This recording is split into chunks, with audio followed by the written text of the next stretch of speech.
নিয়ত করে ফেললেন, রোজা নিয়ত করে ফেলে ভোর রাত্রেতে আমরা একটু সেহরি করি না, সেহরি। এবার হযরতে ফাতেমা আলী সেহরি করবেন, অনেক লম্বা চওড়া কথা মজমুনটা বলছি। সেহরি করবেন বাবা, তাদের তো অসহায়, ওই অবস্থায় একটু সেহরি মানে একটু খোরমা, একটু পানি, অসুস্থ, এছাড়া তো কিছু নড়তে পারো না। এই অবস্থায় কেন রোজা থাকবে? শরীর সুস্থ হোক তারপরে রোজা। বলে না আমি থাকবো। কেমন স্বামী দেখেন, বলে তুমি যদি রোজা থেকে সারাদিন আমার জন্য কাজ কারবার করো, রান্না বান্না করো, শরীর তো আরো কষ্ট হয়ে যাবে। না না না না না না না না, আমি চাই না। তুমি যদি রোজা থাকো, আমি আলী আমিও তোমার সঙ্গে আগামীকাল রোজা থাকবো। জোরে বলা গেল না? তুমি যদি রোজা থাকো তাহলে আমিও নিয়ত করলাম। এবার স্বামী স্ত্রী দুজনই নিয়ত হয়ে গেল, নিয়ত কমপ্লিট। রোজা যেমন আমাদের সামনে আর বেশি দিন বাকি নেই। হাফেজ সাহেবদের গুণ দেখলেই আমাদের ভয় হয়। খতম তারাবি যখন ফুরফুরে পড়তাম, যে হাফেজ সাহেব বড় দরবারে নামাজ পড়াতো, ছোট দরবারে নামাজ পড়াতো, 400 দিন নামাজ দরবারে পড়াতো। একটা হাফেজ একদিন কেউ 10 দিনই খতম করতো, কেউ 15 দিনই খতম করতো। সেই সমস্ত হাফেজ সাহেবরা আমরা সব মুসাফা করতে যেতাম, আমার চিনতাম। 1 বছর 2 বছর যদি 8-10 বছর 15 বছর সেখানে দেখা যায়, তাই তো মানুষটা তো মার্কা মারা হয়ে যায়। কাউরি বাড়ি মেদিনীপুর, কাউরি বাড়ি আপনার আসাম, কাউরি বাড়ি ত্রিপুরা, কাউরি বাড়ি আপনার আছে হাওড়া জেলায়। সেই হাফেজগুলোকে দেখলে মনে মনে হতো যে বোধহয় আবার রোজার মাস চলে গেছে। ওরা যদি ঘুরতে আসতো পুরোপুরাই, ছেলেরা টিটকারি বলে কি সর্বান রোজার মাস আসলে নাকি। হাফেজ সাহেবগুলো সব দেখছে ঘুরছে।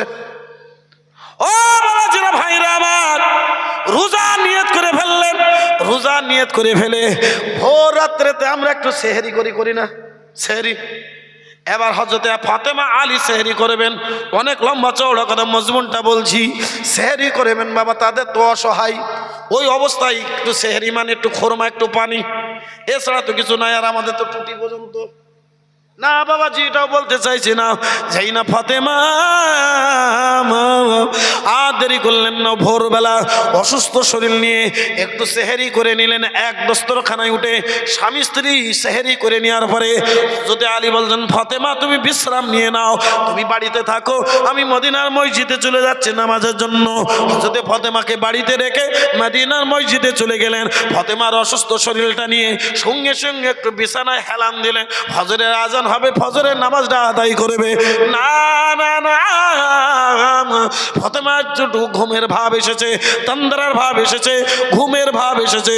ঠিক ওই রাত্রে, ওই সময়, ওই তাহাজ্জুদের পরেতে, ওই সেহরির পরেতে আল্লাহ রাসূলের বেটি ফাতেমা আল্লাহ রাসূলের স্বপ্ন দেখলেন, আব্বাজানের স্বপ্ন দেখলেন।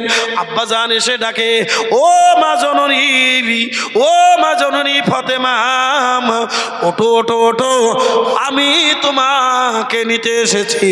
ফাতেমা ঘুমের ঘুরে বলছে, না না না না আব্বাজান, আমি যাব না। কেননা আমার স্বামী বাড়ি নেই মদিনার মসজিদে, আমার ছেলে দুটো ঘুমিয়ে আছে, আমি তাদেরকে না বলে অনুমতি না নিয়ে কি করে যায়। তাই আল্লাহ রাসূল বলে, ফাতেমা দুনিয়ার কোনো মানুষের অনুমতি নেওয়া লাগে না, এটা আমার আল্লাহর হুকুম। তোমার ডাক হয়ে গিয়েছে ফাতেমা। আজকের সেহরি যেমন তুমি আলীর ঘরে করেছো, ইফতার আমি মুহাম্মদুর রাসূলুল্লাহ আমার দস্তরখানায় হবে। ইফতার আমি রাসূলুল্লাহ আমার দস্তরখানায় হবে। সেহরি তুমি আলীর ঘরে করেছ, কিন্তু ইফতার আর দুনিয়ার ইফতার তোমার জুটবে না। তোমার ইফতার হবে জান্নাতি ইফতার। একবার জোরে বলুন না সুবহানাল্লাহ।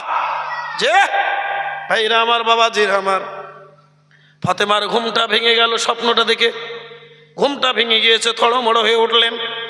ফাতেমা চোখের পানি সঙ্গে সঙ্গে ঝেড়ে নিয়ে ঘুম থেকে ভেঙে উঠে ফজরের নামাজটা আদায় করে নিলেন।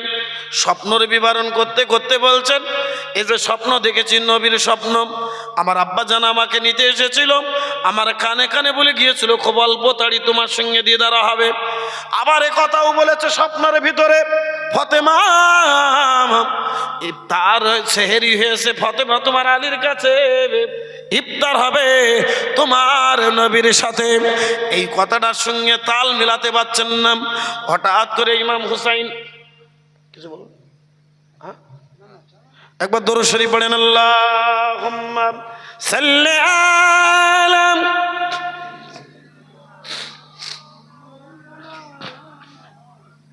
ওয়া আলা আলি সাইয়্যিদিনা।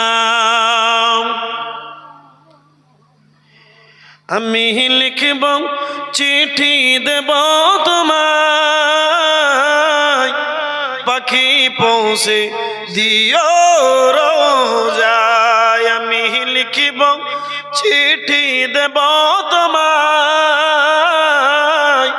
পাখি পৌঁছে দিও রোজায়। আমি থাকব বসে যে আশায়, চিঠির উত্তর আসবে আমার গায়। আমি থাকব বসে যে আশায়, চিঠির উত্তর আসবে আমার গায়। আমি লিখব চিঠি দেব তোমায়, পাখি পৌঁছে দিও রোজায়। আল্লাহুম্মা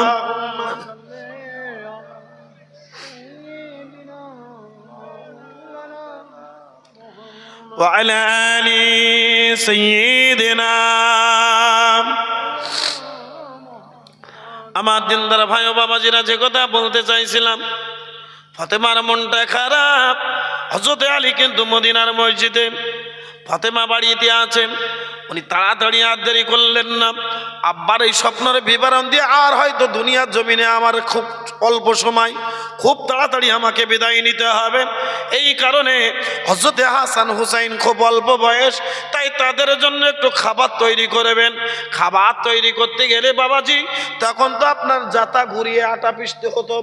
আজ থেকে কিছু কম বেশি 30 বছর আগে যাদের মুরব্বী, তাদেরকে জিজ্ঞেস করবেন, এখন 30 বছরের ছেলেরা বিশ্বাস করবে না।